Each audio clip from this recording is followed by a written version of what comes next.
माता सबरी के गुरु मतंग ने कहा, तुम चिंता मत करो, हमारा आशीर्वाद है। गुरुजी आप लेटे क्यों हो? मतंग मुनि ने कहा कि हम जा रहे, कहां? यात्रा पर। कौन सी यात्रा पर? जिस यात्रा से बेटी कोई वापस नहीं आता, लंबी यात्रा। गुरुजी हमारी रक्षा कौन करेगा? बेटी तुम्हारी रक्षा हमारे वचन करेंगे। पर सरकार आप जाएंगे तो हम आपके बिना रह नहीं पाएंगे, आप हमारे गुरु हैं, गुरु के बिना शिष्य का जीवन अधूरा है, तो हम भी मर रहे हैं, हम भी तुम्हारे साथ यात्रा पर चलेंगे। मतंग मुनि ने कहा, सबरी ऐसा मत करो, हम तुम्हें वचन देते हैं, तुम अभी तन को मत त्यागना, तुम्हारे घर एक दिन पूर्ण परब्रह्म परमात्मा श्री राम आएंगे, राम आएंगे। सबरी ने कहा, ना जोग है, ना तप है, ना वैराग्य है, ना ज्ञान है, ना बुद्धि है, ना बल है, ना भक्ति है, ना तप है, ना ध्यान है, ना विधि है, ना यम है, ना नियम है, ना आसन है, ना प्राणायाम है, हमारे पास कुछ है नहीं, और राम हमारे पास आएंगे। मतंग मुनि ने कहा, बिटिया हम अपने तपोबल पर कहते हैं कि राम आएंगे, आएंगे, और एक दिन ढूंढते हुए सबरी के लिए वन में राम आएगा।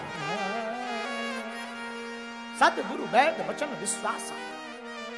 महाराज आहा, मेरे प्रिय साधकों, इंदौर के प्रियजनों, सुनकर बहुत आनंद आएगा। आपको पता होकर आश्चर्यचकित होगा कि माता सबरी ने 10,000 साल तक प्रभु राम की प्रतीक्षा की है। 10,000 वर्ष तक। बुरा ना मानना मेरे प्रियजनों, मेरी आत्माओं, तुम्हारे पास हम अगर 2-3 बार तुम दरबार में आओ और 2-3 बार में हम तुम्हें बुला ना पाए तो तुम्हारी श्रद्धा टूट जाती है।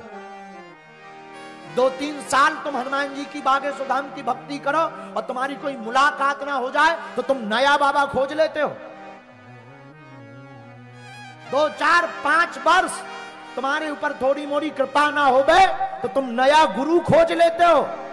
लेकिन कभी सबरी के चरित्र को पढ़ना मेरे पागलों, मेरी आत्माओं, माता सबरी ने 10,000 वर्ष तक प्रभु राम की प्रतीक्षा की। माई बाप रोए, ये जो भौए के है ना, भौं के नीचे आंख के जो रोए है ना, कथा कहती है ये रोए इतने बड़े हो गए थे कि धरती में लटकने लगे थे। जब राम जी बन आए और जब सबरी को पता लगा कि राम जी बन आए और राम जी ने कहा, मां सबरी, तब आप सुनकर आश्चर्यचकित होंगे कि सबरी को राम जी को देखने के लिए दोनों हाथों से अपने रोओं को उठाना पड़ा,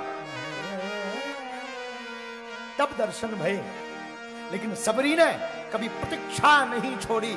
मेरे पागलों, भगवान की प्राप्ति, भगवान की कृपा, भगवान का आशीर्वाद परीक्षा से प्राप्त नहीं होता है, प्रतीक्षा से प्राप्त होता है। और सबरी तो गाती थी 10,000 सालों तक, रास्ता साफ करती हुई, बेर चुन चुन के, फल चुन चुन करके, पुष्प चुन चुन कर लाने वाली माता सबरी राम की याद में गाती थी। उसे भरोसा था, गुरु ने कहा राम आएंगे तो राम आएंगे।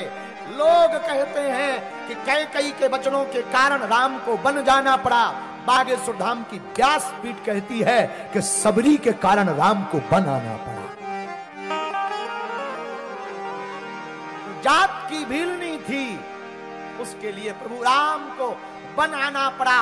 मेरी आत्माओं, मेरे प्रियजनों और मेरे इंदौर के पागलों, हमारी कथा को याद रखना। तुम्हारी जिंदगी में क्रांति न आए तो कहना, भगवान परीक्षा से प्राप्त नहीं होते, भगवान तो प्रतीक्षा से प्राप्त होते हैं।